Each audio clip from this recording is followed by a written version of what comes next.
Salam əziz dostlar, sizə Seyid Əzim Şirvaninin bir qəzəlini oxumaq istəyirəm. Buyurur: dünyada bina cahu cəlal eyləmək olmaz. Qəmxanə olan mülkdə hal eyləmək olmaz. Nadan ilə əyləşmə, gedib aqili axtar. Bu cəhl ilə bir kəsb-ü kəmal eyləmək olmaz. Dünyada durub çox demə cənnət də mənimdir. Həqdən bu təmannanı sual eyləmək olmaz.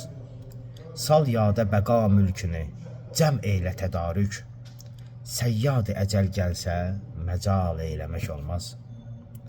Bidar olusan qəbirdə, qəflət yuxusundan, ondan sonra dünyanı xəyal eyləmək olmaz. Seyyid, hərəm-i həşirdə xaliq əməl istər. Məhşərdə durub cəngü cidal eyləmək olmaz. Allah Seyid Əzim Şirvaniyə rəhmət eləsin. Sağ olun.